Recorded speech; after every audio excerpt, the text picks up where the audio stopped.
All right, good morning, afternoon. Hello. I hope, folks, that my stream quality is better than on Monday. I don't know what it was. It actually seemed like some kind of CPU lag and not necessarily network lag. So I just gave the Mac Mini a reboot and I hope it works. So yeah, we'll have to see about that. Def Null is here and Adrian as well. Good morning. How are you doing, folks? Say hi in chat.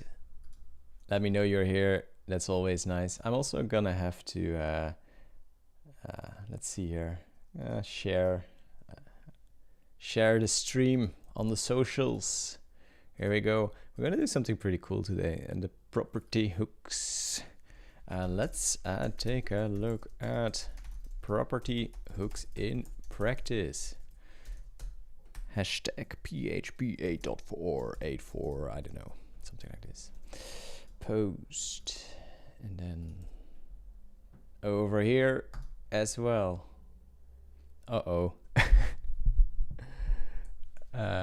The plot thickens. WP Engine sues WordPress co-creator Mullenweg and Automatic alleging abuse of power. Oh. Yeah, that's the thing. Has anyone been following the WordPress drama?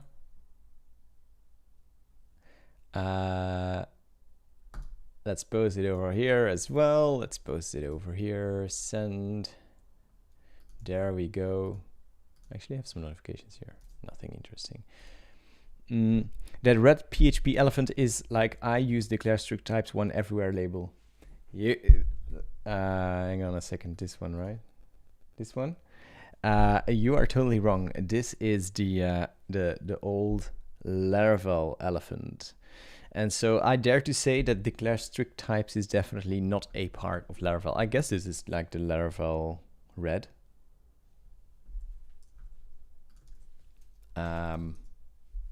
Is it the same? Like, hang on. Yeah, it kind of looks similar, right? So no, that's definitely not the declare strict types elephant. You know, if Tempest really becomes big and huge, we're gonna make an elephant and we're gonna make it the coolest elephant ever. But that's just me daydreaming at the moment. There's no, that's not gonna happen anytime soon. But yeah, heard echoes of the WordPress drama, but not up to date. Yeah, dude, like super interesting, right? WordPress, declare string KQ.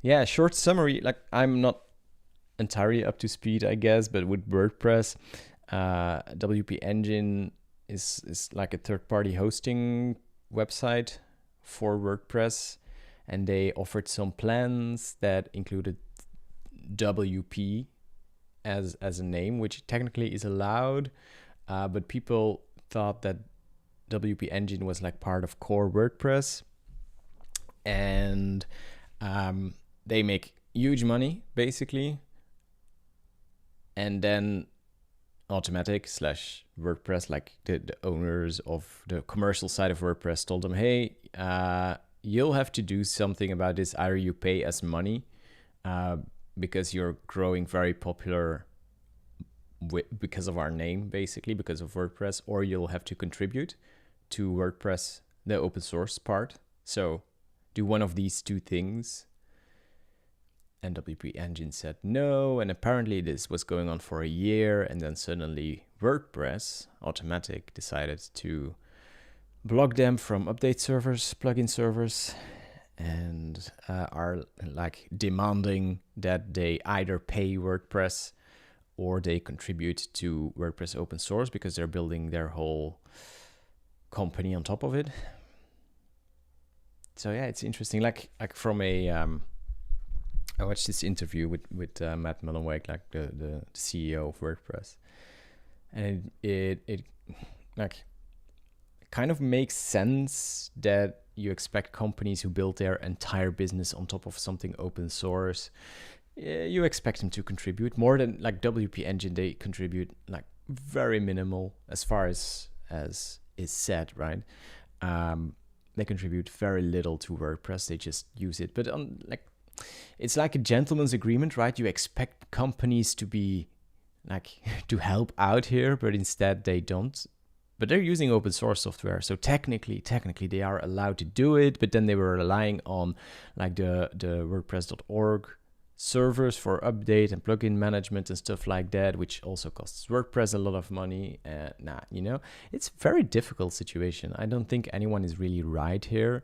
So yeah, and there's technically trademark law that says that WordPress is right, but they're not enforcing their trademark ownership on many hosting providers.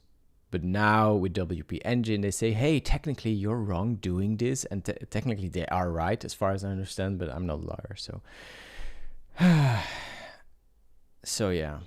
They actually said but pretty much all hosting providers are selling managed WordPress solutions, and the WP abbreviation is super common. They actually say that on the WordPress website, people can use WP for free, and WordPress they cannot. WordPress is trademarked. So there are a couple of hosting providers that pay WordPress to use WordPress, like as a name. But WP is free, so technically it's okay. But then they changed their terms somewhere. I don't have a link here, but bottom line is this hurts PHP's reputation. That's a very nice way of putting it, Philip. Yeah, I don't know. So and now apparently this was shared yesterday, but WP Engine sues WordPress co-creator Mullenweg and Automatic, alleging abuse of power. And this is there is also something to say here for so there's WordPress.org and there's Automatic, and WordPress.org is the open source non-profit stuff, and Automatic is the company that sells WordPress hosting and is built on top of WordPress as the open source package. And Matt Mullenweg, he chairs, or I don't know, the CEO of Automatic. He's the boss basically of the two organizations. So there is a conflict of interest here. Like, I understand the financial side. Like, what WP Engine is doing is financially hurting Automatic. So it makes sense they want to do something about this. They are competitors after all. But then using the open source argument as basically the main argument of saying, yeah, WP Engine isn't contributing to WordPress, it kind of feels like, yeah, okay, feels like a little bit of a hidden agenda here. I don't know. This is my interpretation. I only read a couple of articles and watched the interview with Matt. But the problem with Matt's argument is that he is demanding contributions into his commercial entity and demanding an unreasonable amount of 8% growth as well. No, he's not demanding both, right? He's saying that either you contribute a specific amount of hours that anyway, what about property hooks? We'll talk about property hooks. Either contribute a specific amount of hours or pay, basically. And as far as I understood, it's not for his commercial entity, it's for WordPress, the open source project. But these two are intertwined. Like, that's but anyway, let's talk about property hooks. Yeah, good idea. But it's interesting, and yeah, it's once again PHP coming into the spotlight in a pretty negative way. So we can sue WP Engine for decreasing PHP reputation. I mean, we can we can sue WordPress as well with our crappy code base, but that's a whole other story. And don't take that out of context. Like, WordPress does a lot of very good things, and for like from an outsider's point of view, WordPress is great. But from a developer's point of view, it's really not. Let's see here. I need to share the live stream link here as well. I forgot about that.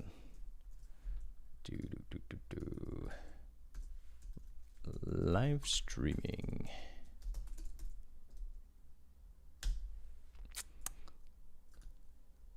Like that. Hey, if you want to join the Discord, by the way, you can just go to tempestphp.com/discord. Discord, and it will lead you there. Look at that. It's like 50 degrees. It's cold here, man. It's not beanie weather yet. No, it's I don't know what let's check here. Oh, 13 degrees. But you know, I don't have like heating on, so it's pretty cold. I don't know. Maybe I also was thinking that I could like have some kind of prop building my my online appearance. But let's thanks for calling me out on that. PTSD from functions.php. Oh man, WordPress. Yeah, WordPress is it's like I like huge respect for the people still like managing WordPress. I don't understand how you are able to work in such a code base. Can you send the Tempest Discord link in chat? I sure can. Yeah, hang on. Paste. There we go. And I'll paste it on Twitch as well. Paste. There we go. Oh no, I need to log into Twitch. Hang on. Always the same. I almost forget that. Welcome to the chat room. There you go, Twitch people. Glad you're watching. How is the stream quality? Let me know about that as well, if there are any problems. I wrote my blogs team using Laravel. It works. Yeah, definitely. Wait until you see Tempest then, if you want to talk about blogs. But we don't. Okay, we're going to look at. I was about to say read-only properties. No, property hooks. Did I write read-only properties on the Twitters and stuff? No, property hooks. Okay. Whew. So okay, this is Tempest. I'm gonna try some things out. I'm gonna switch to PHP 8.4 here, and I'm using the nightly build of PHP Storm. So you don't have access to that yet, but I do. This is when the EAP starts, you have access to it as well. To understand a WordPress post, you must become a WordPress post. Join the loop. Yeah. WordPress. I vote we retitle the stream to WordPress beanies and other procrastinations. I assume beanie is the head thing, right? My English is lacking once again. Okay, so let's focus. Aiden, stop distracting me, dude. I wanted to write read-only properties once again, but it's property hooks. Oh, I haven't. I still have to write that blog post. Hang on. No. What's new in PHP 8.4? That's the one I need. Property hooks. Property hooks. We read through the RFC once when it wasn't like accepted yet, and now it is. If you think about it, folks, property hooks are coming to PHP 8.4 new without parentheses. How cool is that? Oh, I need to update this post because asymmetric visibility is coming as well. Asymmetric visibility, PHP RFC, right? Asymmetric visibility is also coming. Like private set, public private set, string foo. It's gonna be a huge update. Really cool. We might actually look into asymmetric visibility as well today. No, but these are property hooks, and I want to play around a little bit with them today. So let's make a scratch file here. Let's see if it actually works, right? But the trade thing with defaults will not land in 8.4 or trade thing with defaults. I don't know. What is that about, Adrian? Tell me more. While I'm copy pasting this code over here. Let's see here.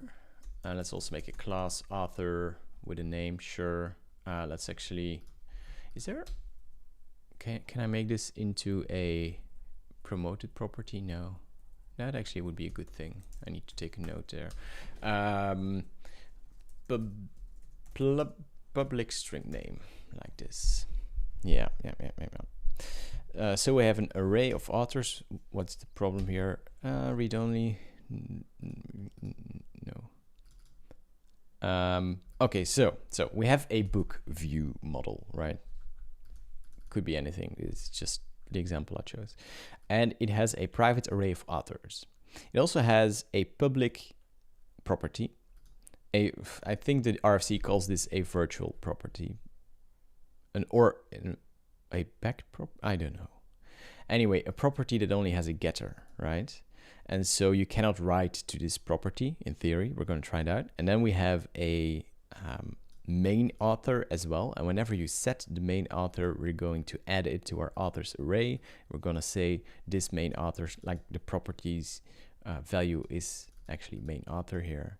And then the getter just returns it. So, you know, very simple example. Let's try it out, right? So we have an author is Brent, and for let's use Frick here. Author, let's say Frick and Brent. Then we have our view model. By the way, let me zoom in a little bit. It's always better zoomed in. So view model equals new book view model, and this is kind of a weird design actually, but let's just say like empty, no authors for now. Let's say view model main author equals Brent. What's the problem here? Local object is only used for writing properties. That's okay. Hang on, disable. And then I don't have. Hang on. Require. No, I can't. Hang on. I'm gonna just. Maybe I should have started like a new project, but I actually want to do some things in Tempest as well. So file name, let's just do read only again. No, property hooks.php. I always forget the name. Okay, let's copy all of this over. Boom. And then require once vendor autoload like this. And now, don't show again. And now we can actually do view model, I guess. Let's see, let's run this, and okay, yeah, that works, cool. So, I mean, it already works, right? So we set the main author here, and it was added to the authors array, and main author is also set. And now let's, for example, get main author, right? Yeah, author, that's nice.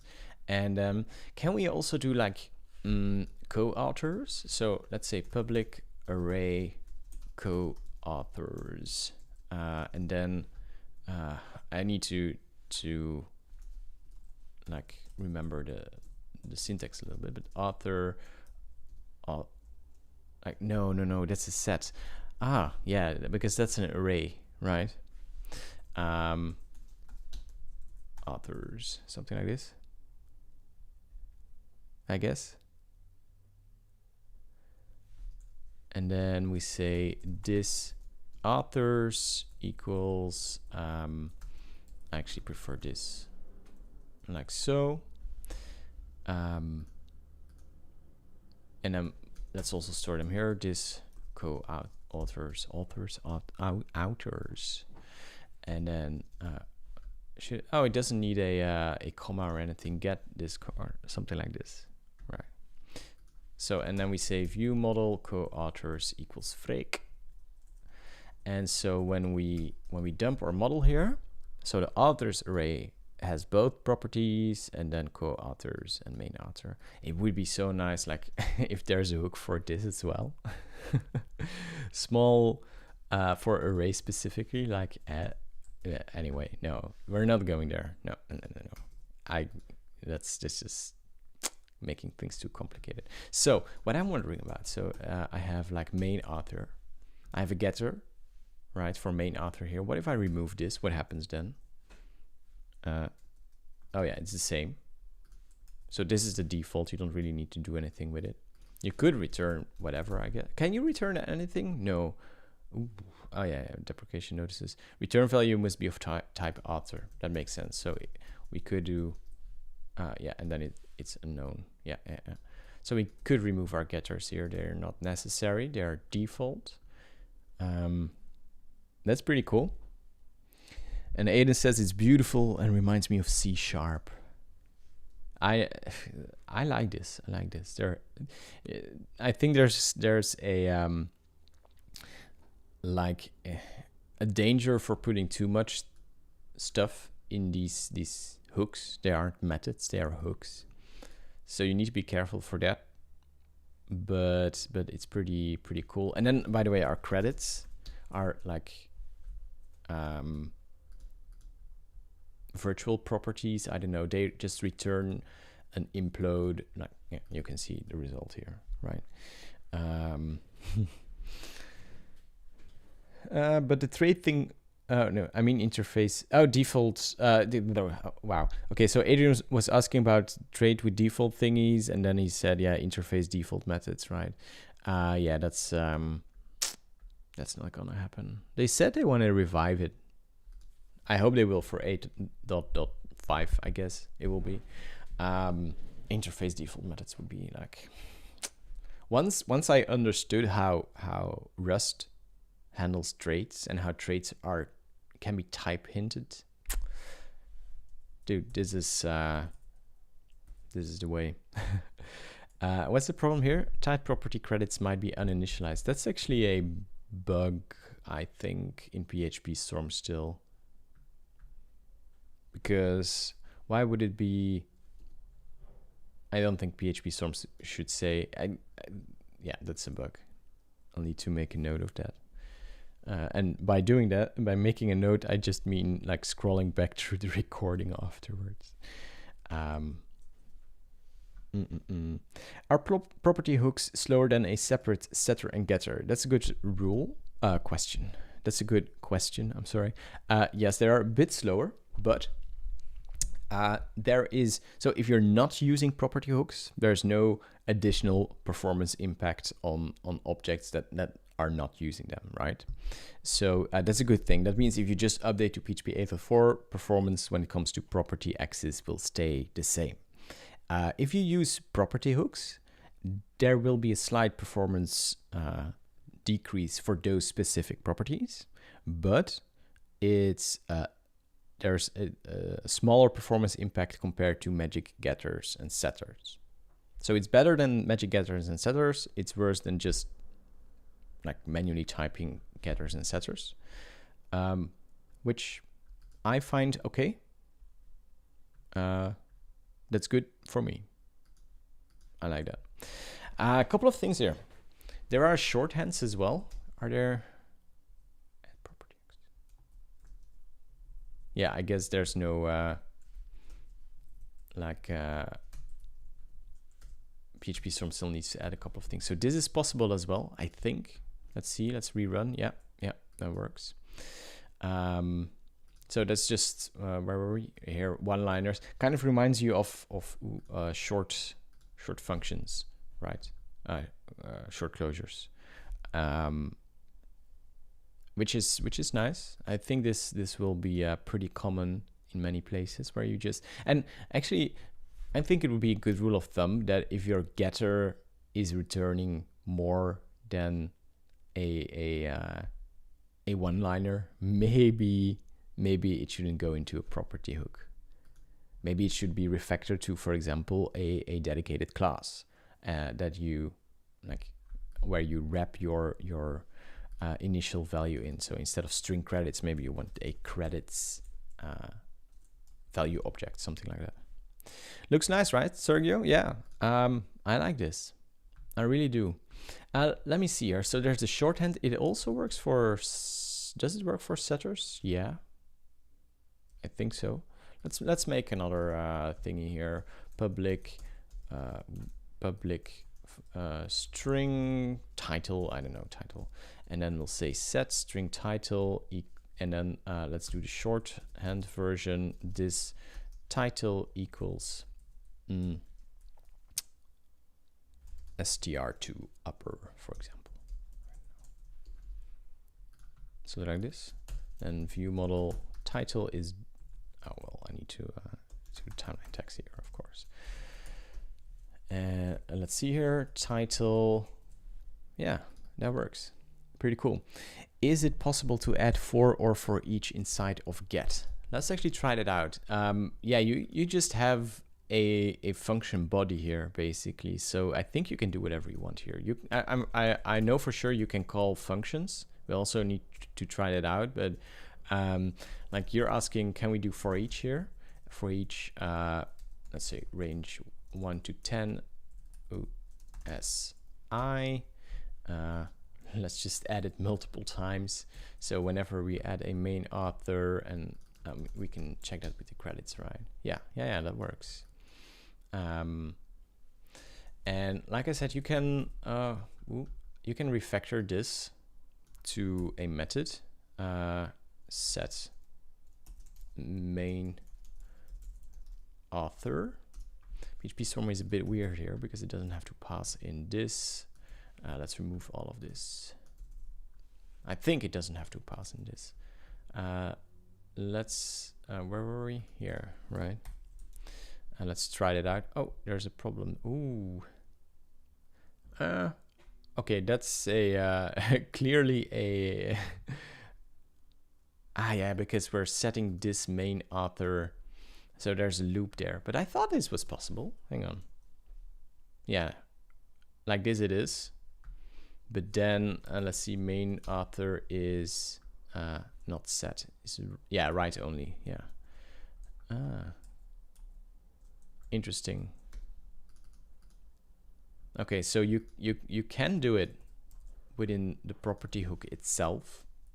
You can set this main author and it won't trigger an infinite loop, right? Yeah, that looks good. Let's actually credits are this, and then main author is this. Yeah.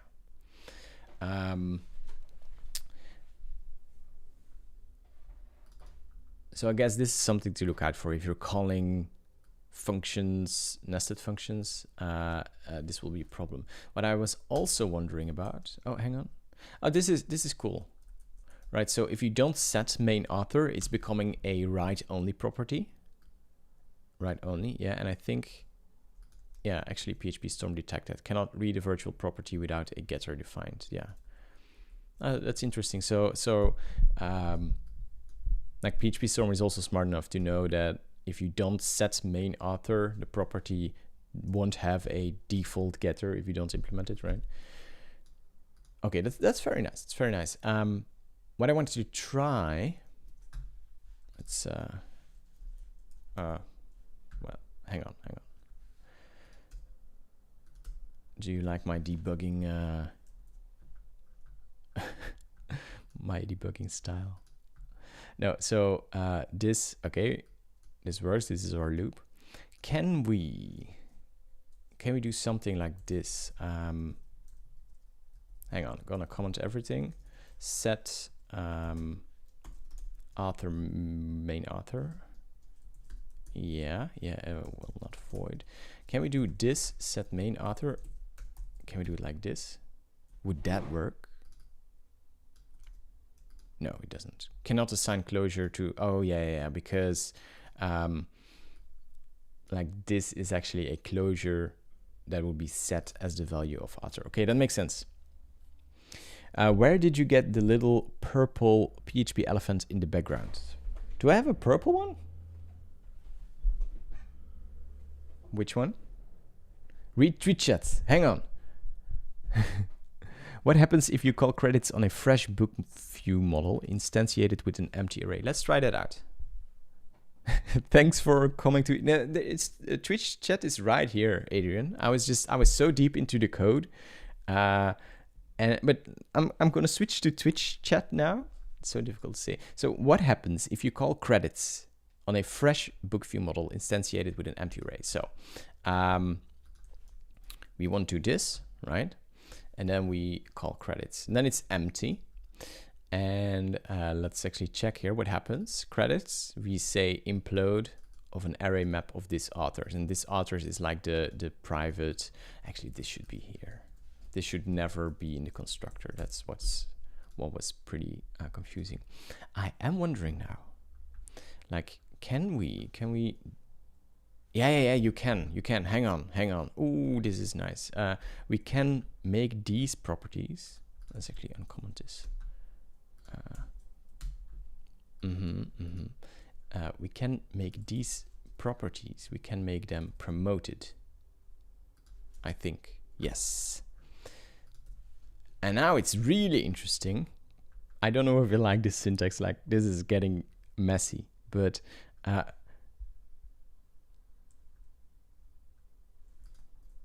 let's see here. Uncaught too few arguments to, oh yeah, we need a default actually. Is this the way to do it? And let's set it to, let's make that nullable. Main author of set must be compatible with property type, like this. Fatal error, type property authors must not be accessed before initialization, like this. Oh, set main author must be of type author. Oh yeah. Okay. Hang on. If main author equals null, will return. Okay. So now we have moved these properties to the constructor. We've added default values, which is also possible. That's pretty cool. And now we want to, now we can like do this, right? Well, actually, maybe I should, like main author should be, it should move all of this actually up like that. Like main author should be the first, and then we'll say Brent, main author is Brent, and then co-author is Frick, like this.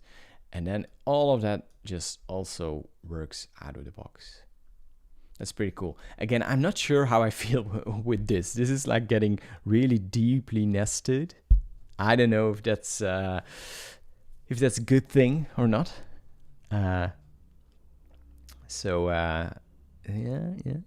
Let's check Twitch chat again. Does this set main author work?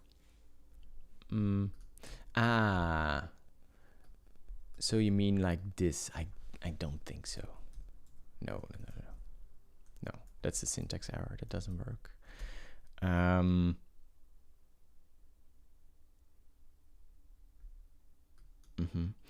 I like how you're using the live preview with the run. On save. How are you doing it? I was never comfortable using this feature in Storm, but it looks like great. There's no live like refresh actually. I'm just pressing let me show. I'm just pressing Control R. Option R. No.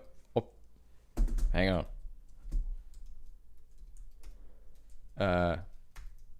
No, Control. Yeah, Control. Yeah, it doesn't matter. You can see it, but Control R. But I think you can. Let's see here. I think you can set up a watcher somewhere, but I don't know how to do it. So PHP Storm has all the features. Yeah. So if you want to run the current file, I actually don't know if that's like the default key binding. Control Shift R. Yeah, run file. That's the default one. Control Shift R. And then you can switch between files. So if I now open like test, I don't know. Where's the test?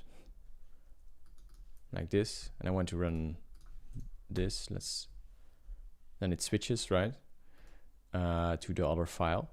But if you then just press Control R, it stays in it keeps running the currently selected file basically, which is over here. Look, if I switch it, this switches as well. Thank you for attending my my PHP Storm crash course. The syntax is getting a bit too messy for the constructor, in my opinion, and I kind of agree with that. I do, yeah. This is, but on the other hand, from the outside it's pretty convenient, but from like the point of view of this class, I don't know. Are we going to work on a template engine like Blade on Tempest? Dude, that already exists. Let me show you. Tempest. Read the docs and then views over here. So there's like just default PHP syntax, and then there's the Tempest View syntax. The only downside for now is that, let me zoom in again. The only downside is that there's no IDE support yet. So yeah, and I've been talking about this with PHP Storm, and like, in case you don't know, I work at JetBrains, so I can ask about these things. But like, from PHP Storm's point of view, it doesn't make sense to write support for a new view engine that no one's using yet.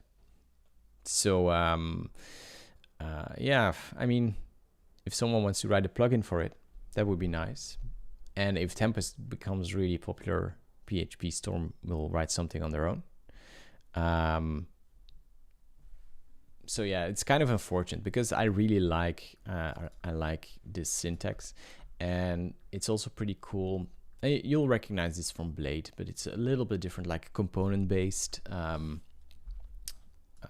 Yeah, just using components and slots, right? There's no way to extend views or to include views. It's all using components. So if you want to extend a view, like a base view, for example, in this case, you just put a slot here, and you have named slots as well. You know how that works in Blade, right?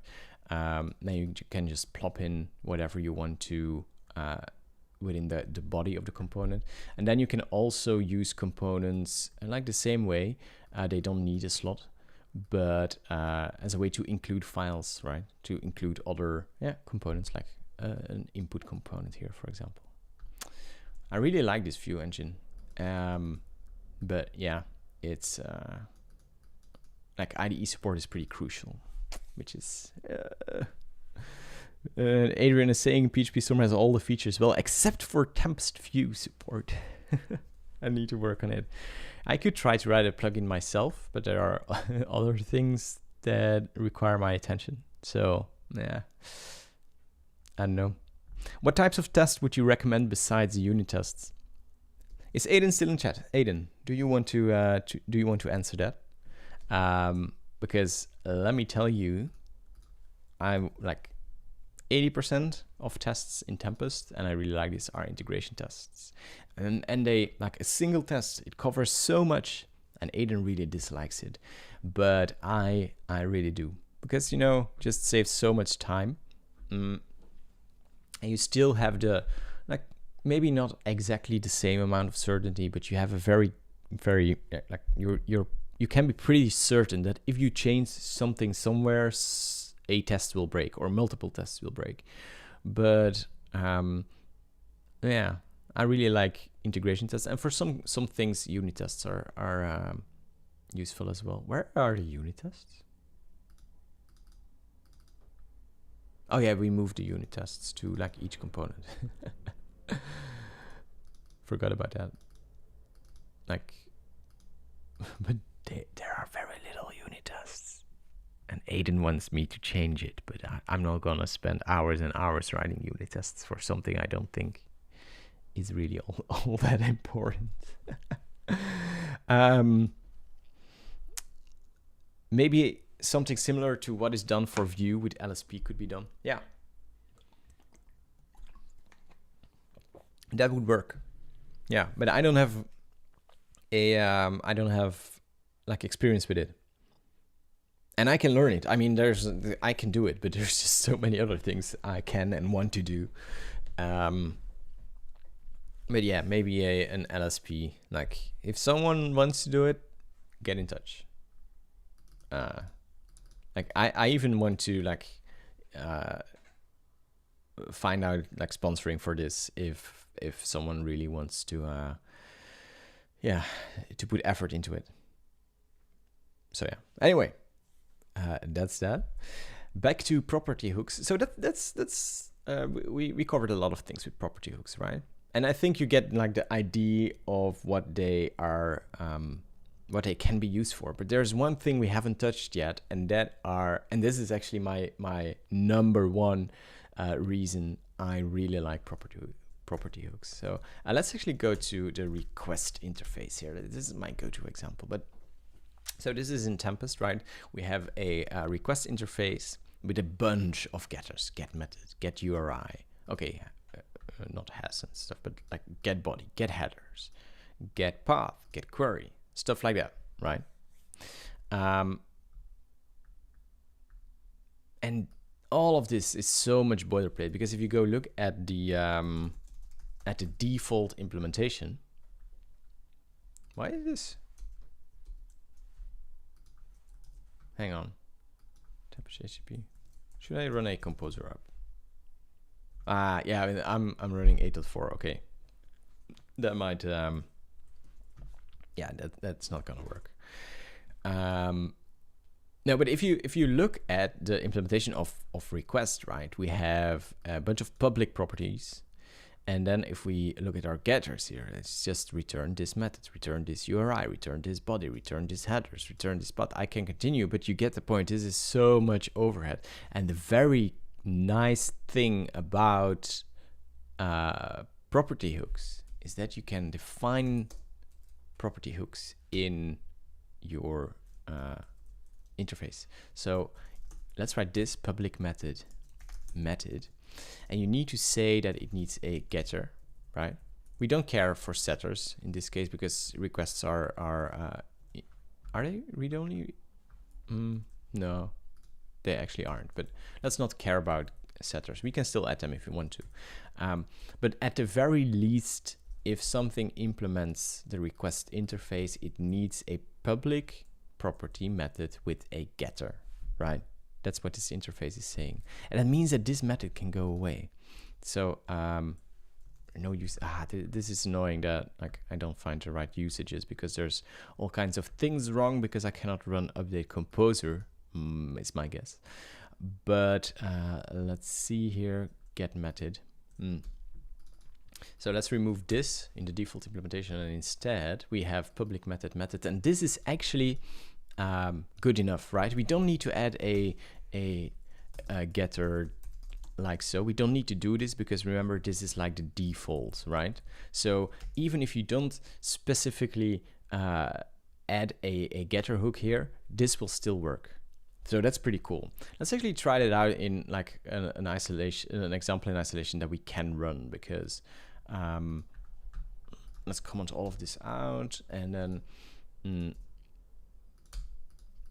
let's go here. Let's just say, well, let's comment this as well. Let's just say we have our interface request, right? And it has public method. It's not gonna string method. Let's do it like this. And we say get, right? And then we have a class, my request implements request, right? I guess there should be some kind of error here by PHP Storm. That's not happening either, but that's something we because if we run this code now, class my request contains one abstract method.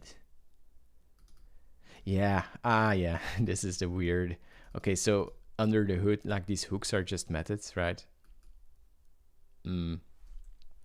But maybe also let's call this verb. Let's call it URI, because who cares? But so that there's no, like, we're not using the same name method, and it can cause confusion, right? Class my request contains one abstract method and must therefore be declared abstract or implement the remaining methods. So request URI get. So this getter hook is actually a method. I mean, like, honestly, I think PHP should just say is missing a getter hook. I think that's much more clear, but anyway. So let's add it here.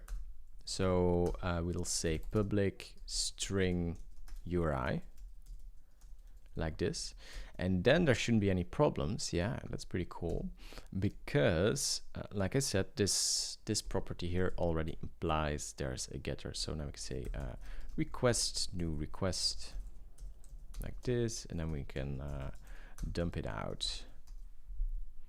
So that's pretty cool. The nice thing now is that when you type int, so when you have a function send request, and it will return void for now. we now actually have access to this property on the interface. So no more need for getters, even when we are programming to the interface, which is what I want to do. We just have this in place, and it works. Send new. We can just send request, right? And like this is game changing for PHP. Like, believe me, if you're using interfaces, like let's take a look at, for example, like PSR. I don't like PSR, you know that by now, but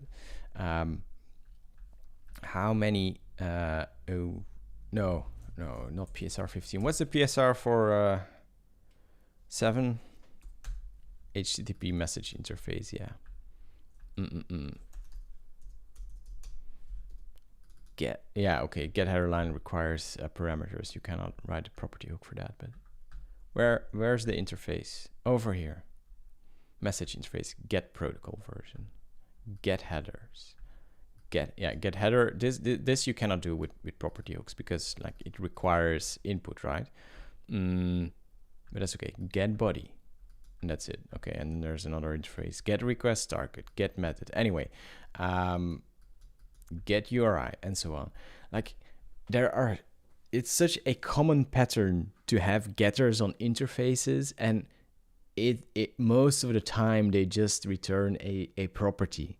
And now we can get rid of all of that, and that is why I love property hooks. I really do.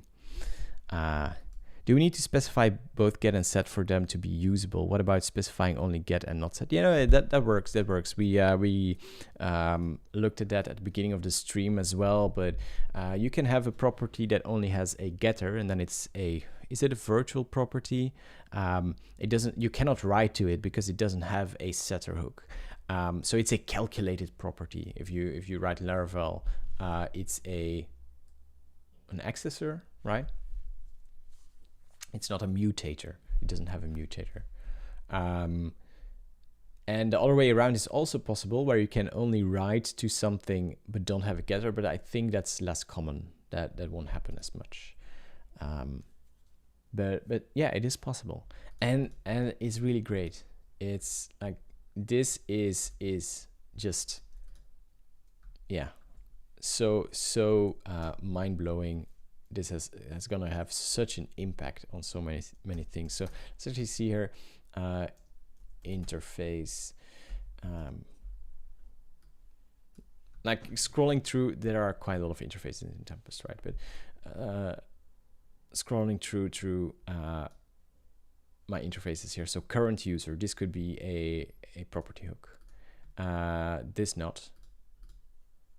These are these not. But then cache. Does cache have? No, cache doesn't really have hooks. Let's see here. Interface. Ugh.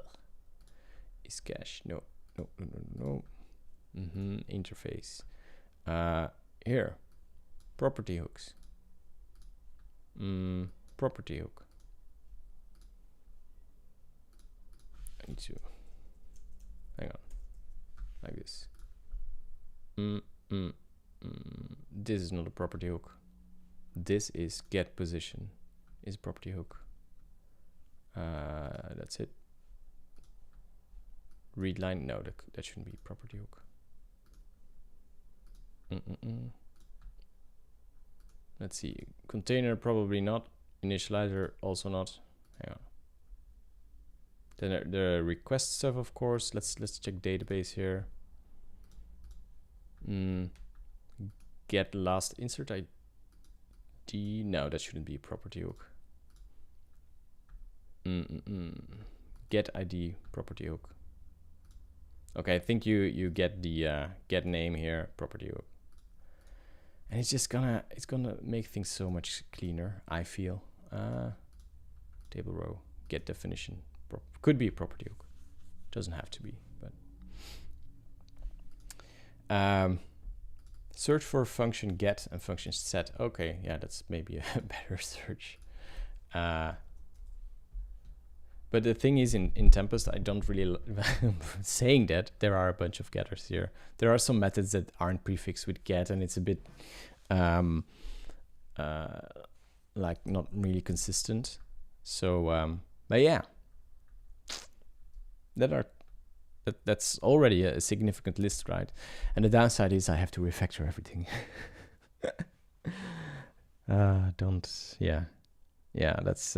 That's unfortunate, but yeah, it is gonna be great. I mean, it's really cool. Another thing I wanted to try out is public private set. Does this work? Access type for interface member must be omitted. Oh no, this is the request. Hang on. Go away. Private set. Right, and then we can write it like this. And now, so this is asymmetric visibility. So if we first write it like this, so this is a public property, but it can only be privately set. So this isn't a read-only class, right? It has a property hook for URI. So let's do this. Send. Oh, yeah. So we can. It's publicly readable, right? So this works.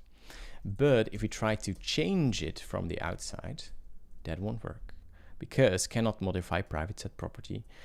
So that's very interesting as well in combination with property hooks, right? It is pretty verbose. So the default here is if you use private set, the default is public set and get. Does private get exist? No. Just private set. So this is kind of a shorthand. It's less like this is less obvious to me. I actually would think that like you already need to know that the default is public here because you could also assume this is a private property and it can only be set. It could also mean that, right? You cannot even read it, which doesn't make any sense, of course, but you couldn't interpret it like that, right? So I don't know about how I feel about that, but this asymmetric visibility, yeah, that's pretty cool as well, I would say. And I also have a couple of use cases for that because now you can have functions like with URI, for example. Now you can ensure return new self string URI. This is kind of a stupid example, but now you can ensure that from the outside you cannot write to your property anymore, even though you don't need a getter for it because you can just access it like here. And if you want to change it, you can force people to use like the with URI like this. So that's pretty cool.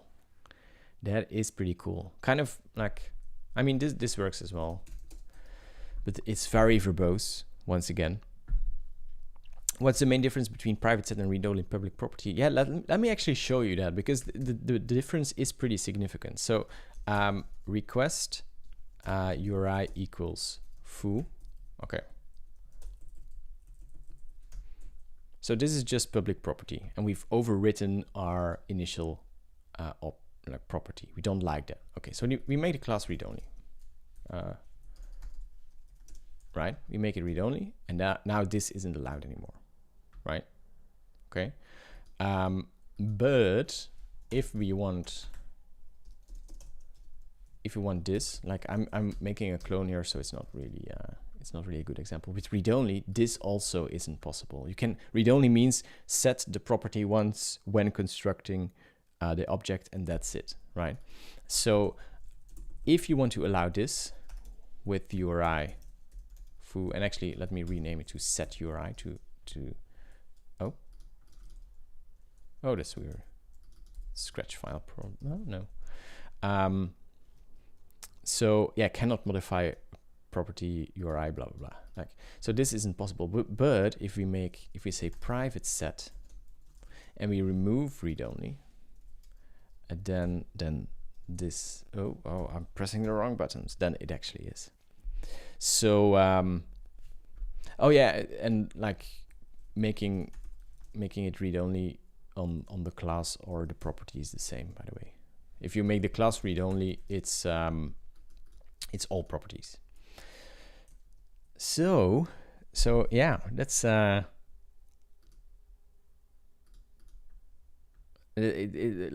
asymmetric visibility is a little more like versatile, a little more flexible than read only, and like I actually have a couple of use cases where I think it will be helpful.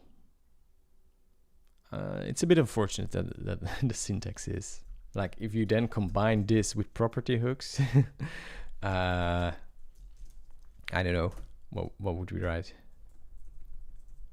Something like this. Yeah, it's getting pretty verbose here. So yeah. Yeah, need to get used to seeing public private sets. Yeah, my assumption is that we'll mostly see private set, which means the same as public private set. Can we do private get? Yeah, no, we can't. Actually, let's check the PHP RFC asymmetric visibility, because I think this might just be a no, I remember. So you only need one, right? So the thing you write, so if you make the property private, I should say protected, right? So this implies get, right? This implies get and set, if you write it like this. And then you can specify something else for set. And set always has to be like, when it comes to visibility, equal or less to write. That's one of the rules. So you cannot have public set and protected get. That's not possible. Which makes sense, because you need to know the property exists, right? If you want to set it, you want to am I? Yeah, that's wrong, right? Yeah, cannot be lesser than set visibility. Yeah. So that's that. Private get sounds silly as well. Yeah. But yeah, it's a good question though. The RFC, I've read through this. I think on this channel as well. Let's actually check here. Asymmetric. Yeah. You can check out the stream here if you want to. Let me paste it in chat and also on Twitch. There we go.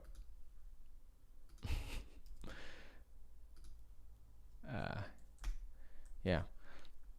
So I give a lot more information about that over here. Hey, isn't that interesting? Here's a YouTube recommendation, someone wearing a beanie as well. That's the YouTube algorithm for you. I'm pretty sure of that. So yeah.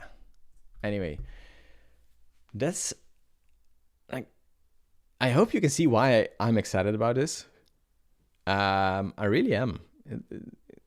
Really cool changes to PHP 8.4. I'm a bit worried about like the verbosity of the syntax. But like, I don't think there's a better way to do it.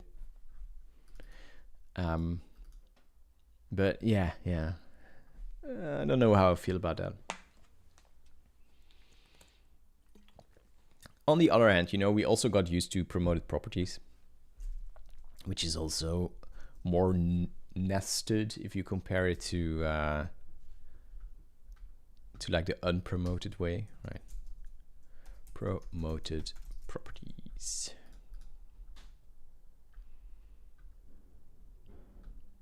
Like, yeah, you're putting more information within the constructors parameter list. So yeah, Trackits, you're not sold on the ID. Maybe it's getting used to.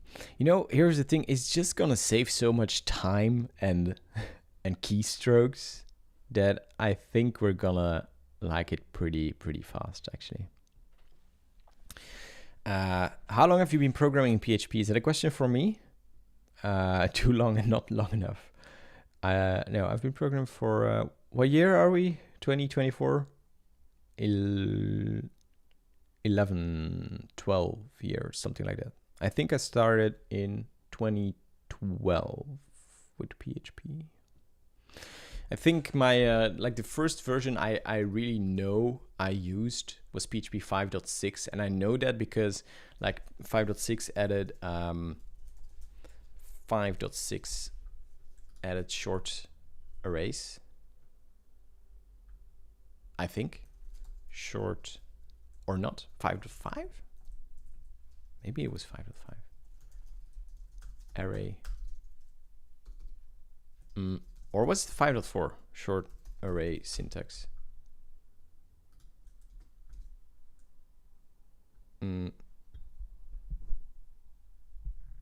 Does anyone know?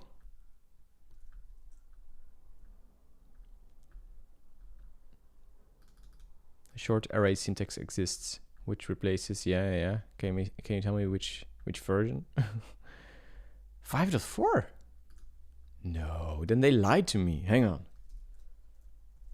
Short.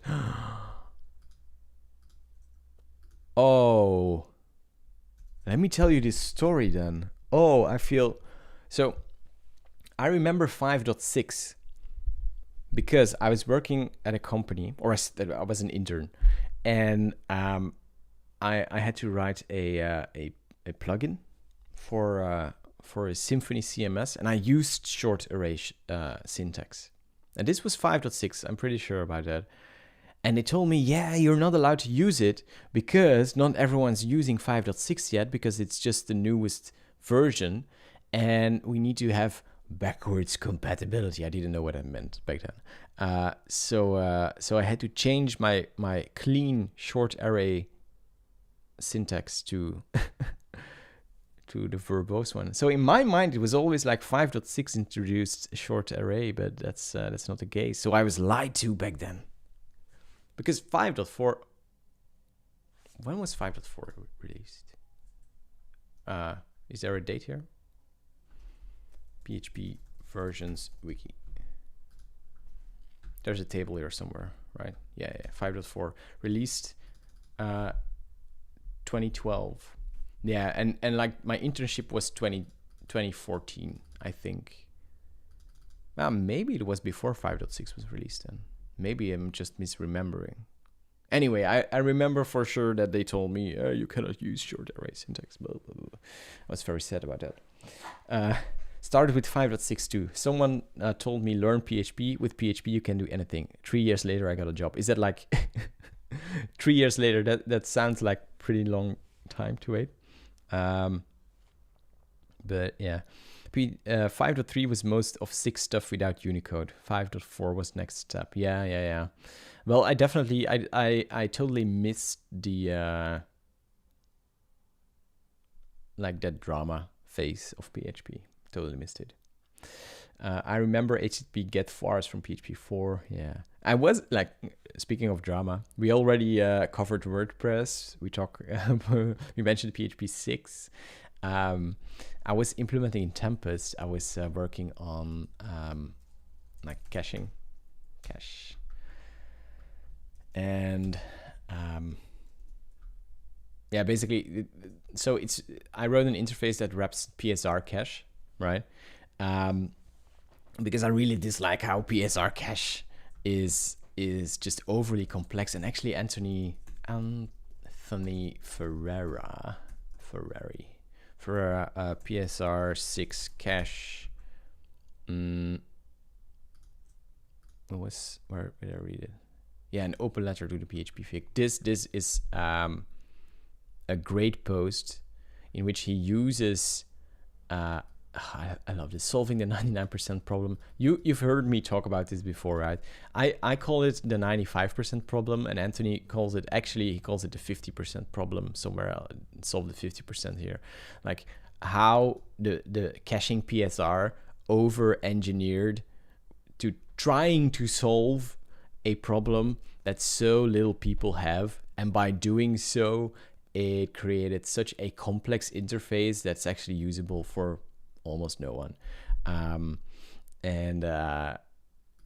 Yeah, this post really resonated with me. I'm gonna write a blog post based like in reply to this, but this is an old post. This is like 2014. So I started using PHP right around the time, a little bit before, but I wasn't really involved in the community, but right around the time when the PSR 6 drama went on. And like this is well, was this maybe a little later, but then so many people dropped out.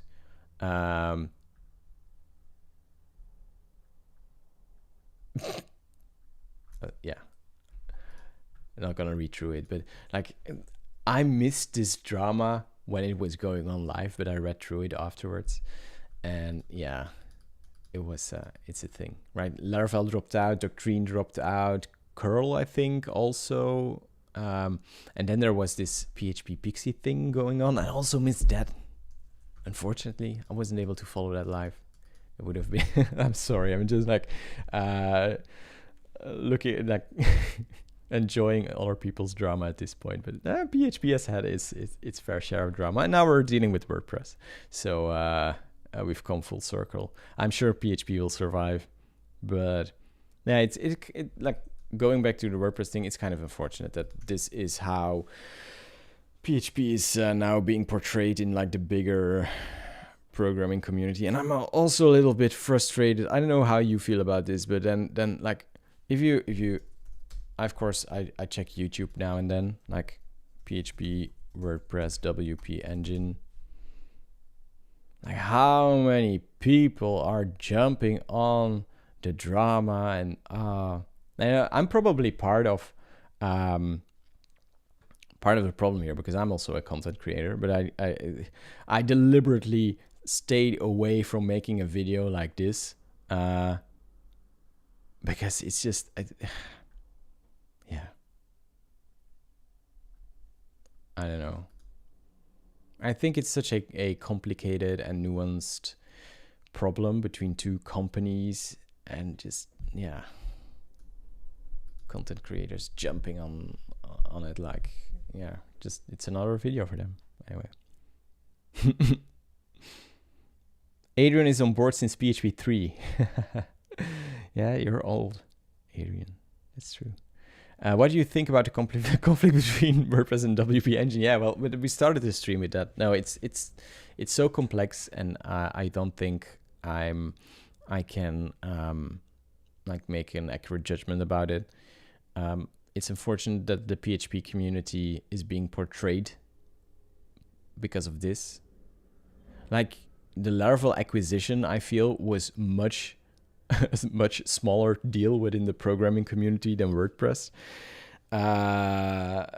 While the Laravel stuff is, I hope, will be better for PHP. It's a good thing for PHP to happen.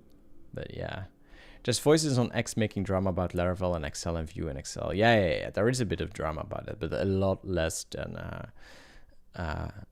at least from what I've been seeing, a lot less than the WordPress thing. Yeah, drama sells. I know, it generates clicks.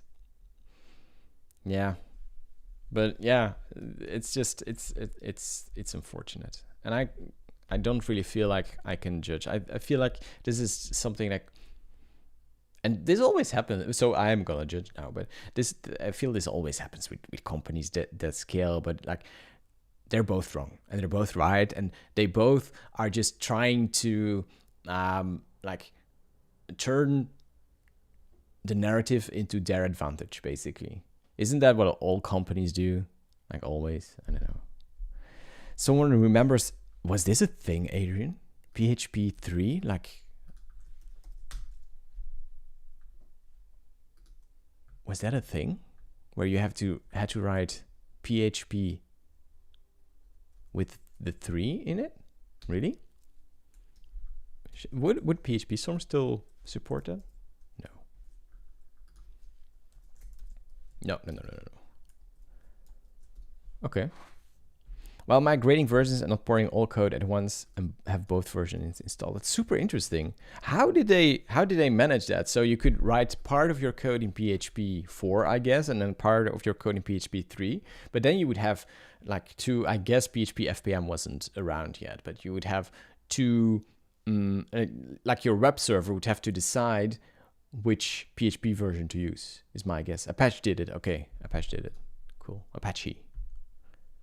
That's super interesting. This is actually like one of my high on the wish list items, that we could declare on a namespace based level.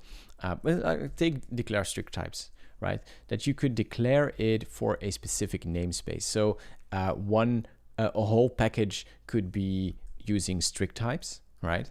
And another package wouldn't be affected by it. But the same, like strict types is kind of a stupid example, but erased types, yeah. Oh, types, right? Declare erased types and declare it only for a namespace, basically. So namespace Tempest, something like this, I guess. And you ship that with your composer package, and then PHP would know that everything within this namespace would have erased types.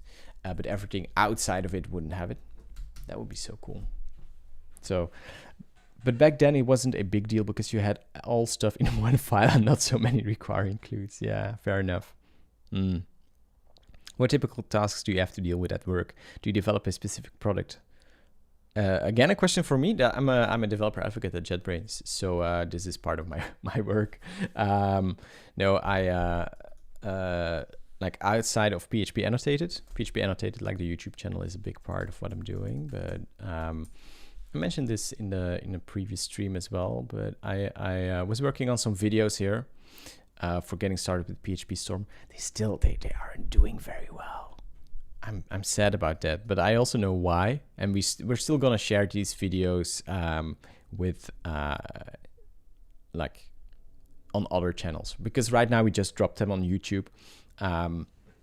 But we actually want to, we're going to share them on a web page and like send them to people downloading our trial version, stuff like that. So I do that, and then I help like advocate for developers using PHP Storm basically. So I create issues with ideas and do meetings trying to explain what the PHP community wants. But I am very much aware that I'm not representative for the PHP community as a whole, but I do my part.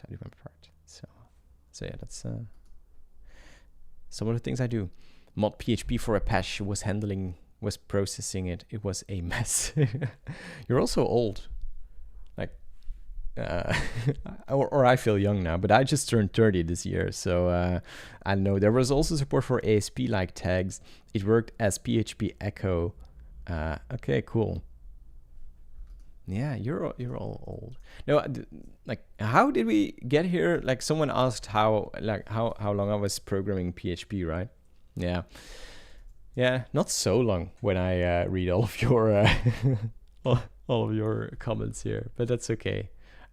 It was a different time. I feel like I'm pretty good with modern PHP, and you know, that's also, I consider that a little bit of an advantage as well in some cases where you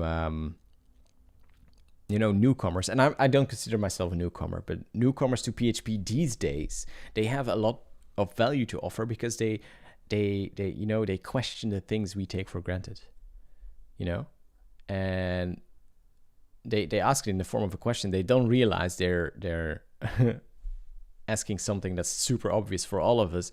But if we stop for a moment and just and think about, like, okay, for a newcomer in PHP, this feels really weird. Maybe there are areas of improvement there, both on the language level, the framework level.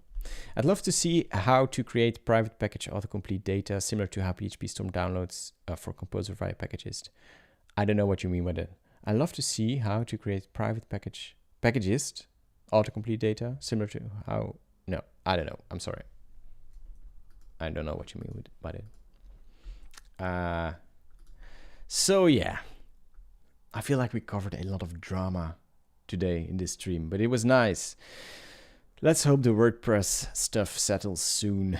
And also let's hope that people pick up on PHP for the positive things as well, because PHP 8.4 is coming. Whoa, we're coming full circle here. This is super nice, because you know, PHP 8.4 is coming, folks, and it's gonna be it's gonna be great. One of the greatest releases in a long time. I'm super excited about it, and I have to do a lot of refactoring for for it to be used in Tempest, but I'm looking forward to it. It's gonna be great. So yeah, you know, let's spread some positive vibes. When people are talking about WP Engine and WordPress, let's say, yeah, but we have PHP 8.4 coming in a couple months, and it's gonna be great. Okay, folks, I'm gonna end the stream. It was really nice talking to all of you, and well, I hope to see you soon, right? Don't forget to subscribe and like if you're on YouTube. Share the stream for people afterwards, and also subscribe if you're on Twitch, I guess. I don't know. Follow on Twitch, yes. And we will see each other soon, okay? Bye-bye.